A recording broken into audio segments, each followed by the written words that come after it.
Hello there everyone and welcome to a new playthrough. Today we are playing through, and for the next couple of days as well, Wonder Boy 3 Monster Lair by Sega and Weestone. I don't know whether it's Weestone, whether it's Westone, whatever it is. Whatever it is, that's what we're playing for the next couple of days. It's technically only the first of two different Wonder Boy 3s. I'm not sure how the series works. I don't know whether it's a localization thing or whatever, but there are multiple Wonder Boy 3s. This is just the first one we're playing. Before we begin, we are going to do a couple of things to make life easier for us. We are going to increase the number of lives we have, and we are going to increase the number of credits we have, because this is a bit strange for a console game in that it has the whole arcade credit system, where if you run out of lives, you go and use a credit and you continue playing that way. Something I haven't really seen in anything other than a direct arcade emulation before, but it is what it is. But anyway, with that, we can finally begin. These are Leo and Purapril, our protagonists for this adventure. Because it's only one player, myself playing today, we unfortunately don't get a pick. We're playing as Leo, so it is what it is. Now, Wonder Boy 3 is a bit of an interesting game in that it's sort of a platformer and sort of a shoot 'em up. Effectively, you play through a platforming stage, such as this, before at the end of each one, going into a sort of shoot 'em up section where you go and fight the final boss of each level. What's strange about it though, is that your health is constantly running out as you play. It's not like if you get hit by an enemy, that causes you to lose a life. If you get hit by a projectile, you take a bit of damage, but also it's constantly draining in these first sections of the level.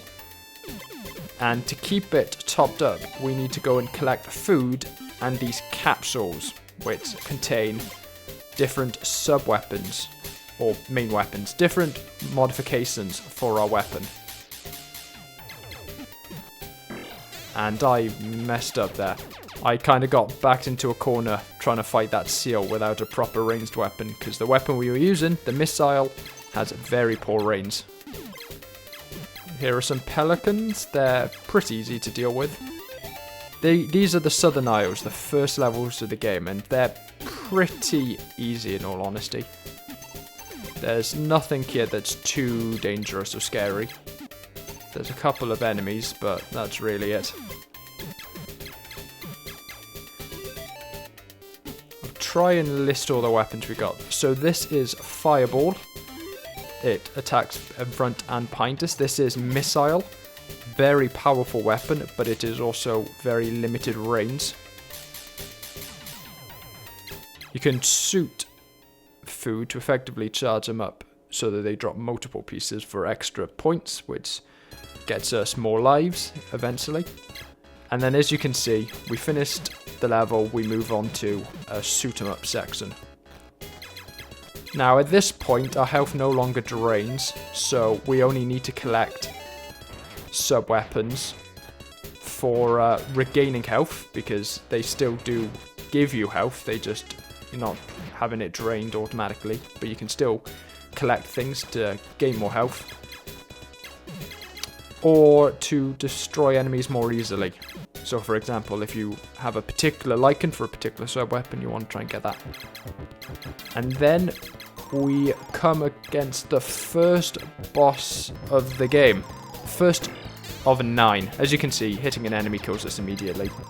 So all of those are technically individual enemies. We have to stay out of the way of that pretty dangerous attack.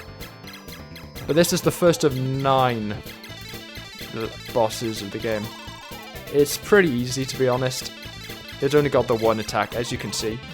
Having practiced the game a little bit, it seems to be a pretty common attack that a lot of bosses have. This is not the last time we're going to see this sort of thing. It's probably the grisliest version of it though, seeing as their entire body is torn apart as they do it, but it is what it is. And with that, that is the first level complete. The Southern Isles completed. So that'll be it for today's episode.